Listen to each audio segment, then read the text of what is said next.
welcome to Abu Dhabi, to this dialogue on the Arctic and the Himalaya Third Pole region.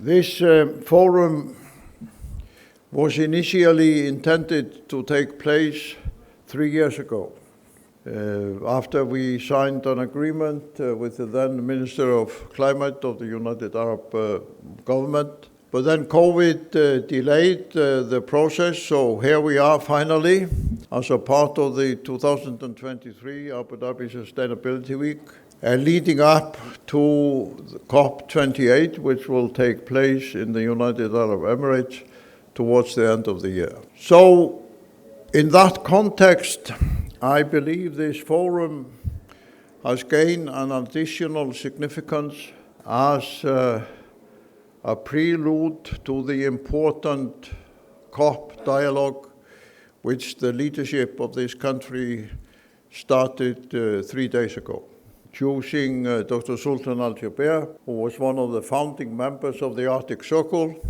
10 years ago, as president-designate of the COP meeting. And in his speeches in the last 2 or 3 days, he has mapped out a new approach, a new agenda for this COP.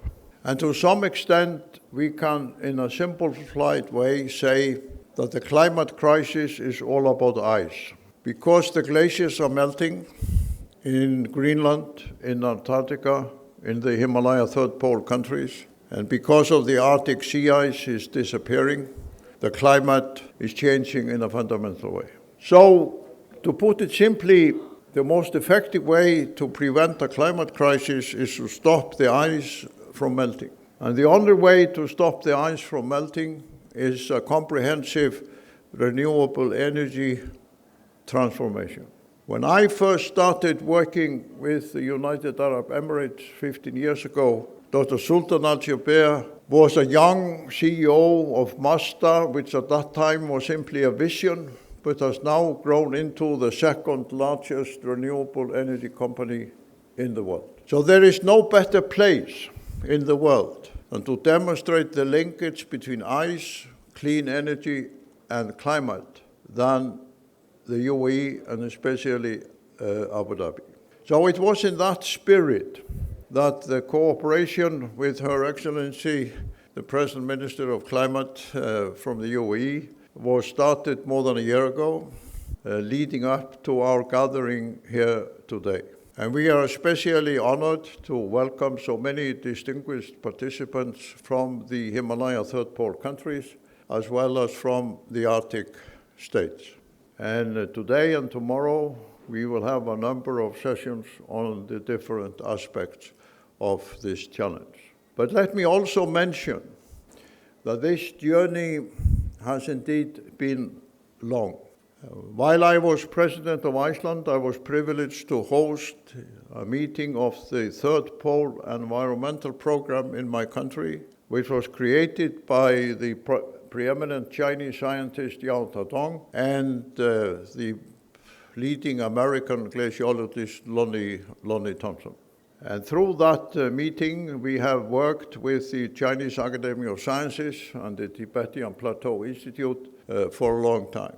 We were also honored to host in Bhutan at the invitation of His Majesty the King, as well as the government of Bhutan, the first gathering in that beautiful exotic country on the ice and the glaciers, where ICIMOD, the regional organization, was a prominent partner.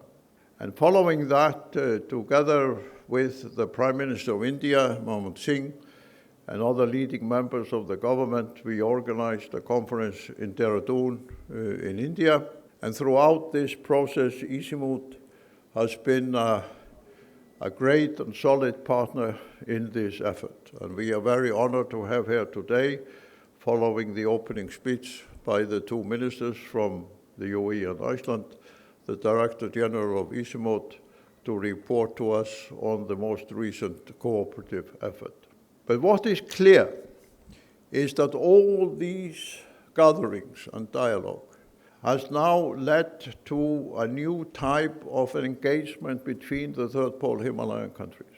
We now have the task force of the respective countries representing the various ministries and the governments, and a clear intention by some of them to create a more permanent structure in the region, whether it's a council or a roundtable or any other form of gathering, bearing in mind that the Arctic Council is not a formal institution, rather a convening space.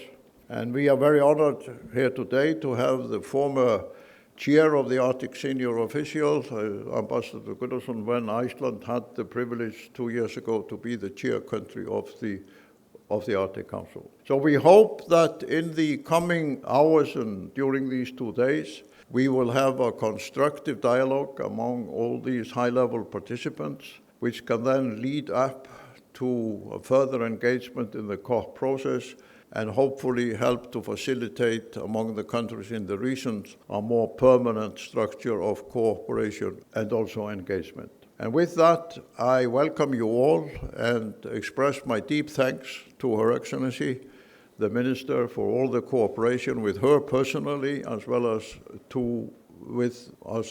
with the people in her ministry. And I know there are probably no days of the year where she is more preoccupied with a number of meetings, being on her way to Davos later today, having had these extraordinary days leading from the opening of the IRENA Assembly through the opening of the Abu Dhabi Sustainability Week. But we're deeply grateful, Your Excellency, that you found time to address her this morning. And with these words, I give you the floor.